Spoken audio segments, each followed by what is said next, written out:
اهلا بيكم في حلقه جديده فلوج 1. النهارده اوريكم الاسبوع بتاعي كان عامل ازاي. الحقيقه كنت عملت حاجات كتير قوي لان الوقت ده من السنه اكتر وقت الضغط في الشغل بيبقى هادي شويه، فحاولت استغل الموقف. عايزه اوريكم الورشه الصغيره بتاعتي، فاضل حاجات كتير قوي عشان تبقى منظمه اكتر، ولكن تادا خشب جبته من النجار، وعملت طبعا الديسك اهم حاجه. كان عندنا دي فحاطه فيها الادوات، طبعا طريقه عشوائيه جدا.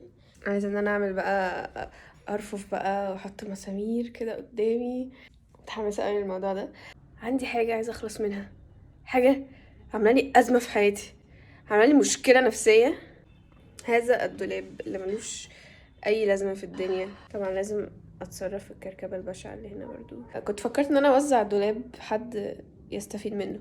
بعد ما فكرت فيها حاسه ان انا ممكن استخدم الخشب بتاع الدولاب، يعني افكه واعمل بيه ارفف، اعمل بيه مثلا لو عايزه اعمل انكابينه صغيره.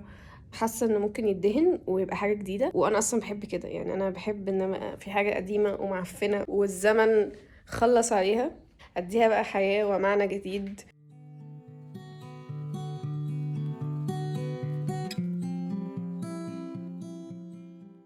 دلوقتي جات لي فكره عظيمه وانا بفك الدولاب، ان انا ممكن اقطعه من هنا كده ويبقى زي حاجه كبيره. احط هنا ارفف، احط فيها مثلا مسامير، على الأمطات بالطريقة دي. مساحة كبيرة يعتبر، حاساها فكرة حلوة. هو لحد هنا كده ممكن أتقبله، أو ممكن أخليه أبيض وخلاص أو أوف وايت. كده كده عايزة أقصه، كل ده مش عايزاه. حاجة كده لما تبقى متحجرة بقالها سنين، لما تبقى أمر واقع، لما تبقى داهية ويبدأ يفك، بيحس إنه يقدر يعمل أي حاجة.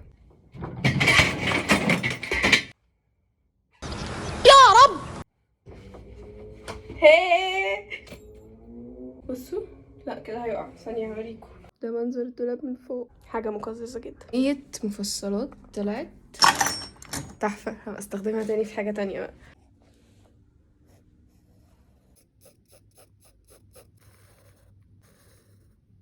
عملت رسمة، عايزة احط رفين.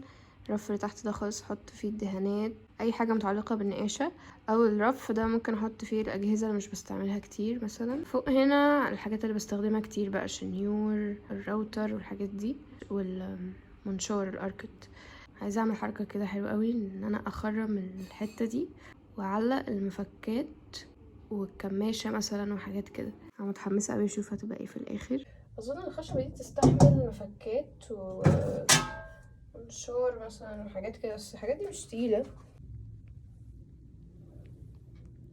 شفيت العدد كلها، دلوقتي هعمل فرز للمسامير. لقيت البتاع العسل دي، مش عارفة مين جابها لي، شكلها حلو قوي، خنون قوي خنون.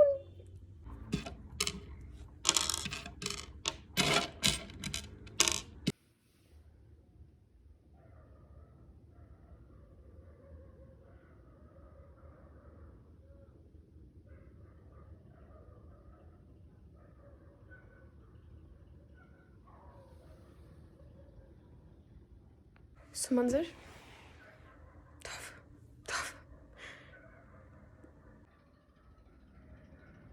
شكلهم حلو قوي بجد.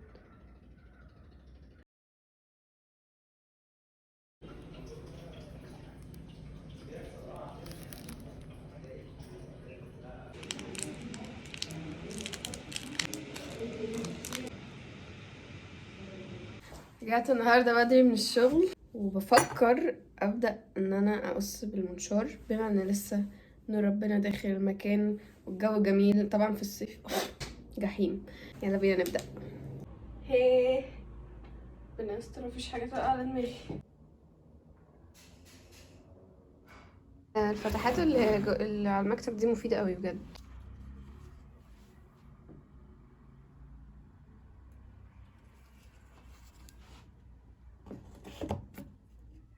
اول حاجه كانوا بيقولوا ان السلاح اللي هو للحديد يعمل قطعات انضف في ال MDF، فهنجرب. قطعة اهي نضيفة قوي. واو.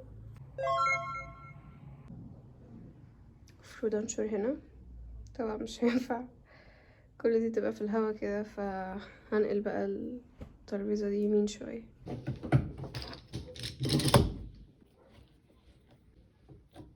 ده المنظر دلوقتي. ثبت الخشبة كويس من النص ومن هنا ومن هنا. ده الجايد اللي المنشار هيمشي عليه عشان يبقى خط مستقيم. الزاوية القايمة تمام.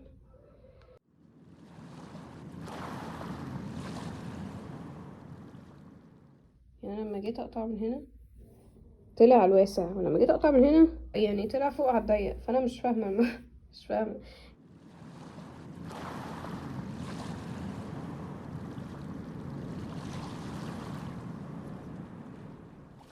جازي النهارده ان انا عرفت اقص دول قد بعض. واو. نفسي اوي اكمل الحقيقة، بس في جيران فمش هينفع ان انا ازعجهم بالليل كده يعني. انا ملاك. رجعت البيت دلوقتي، عايزة اعمل كيرفات متنوعة. ايه فور متحمسة اوي.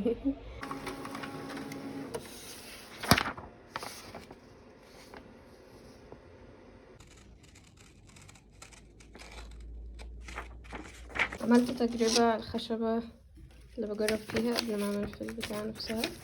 البتاع معمولة بعوجة كده غريبة، عملتها تاني وظبطت الحمد لله. يبقى هي الفكرة في ظبطة الايد. شكلها الحمد لله مظبوط. حطيت البنطة دي في الراوتر تعمل كيرف في الخشب كده حلو قوي. الراوتر بجد صوته بشع بس النتائج روعة، شكلها حلو قوي. واضح اصلا، واضح حاجة هي بقت انعم يعني بكتير. ده المنظر طبعا بعد ما يدهن هيبقى احلى كتير.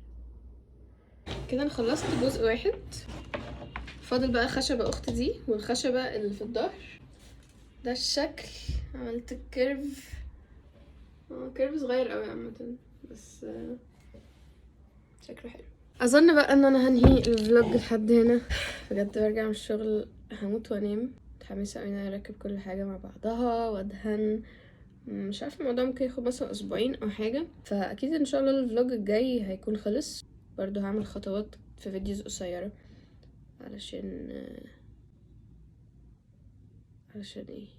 اشوفكم ان شاء الله في الفلوج الجاي، ان شاء الله يبقى فلوج ممتع اكتر.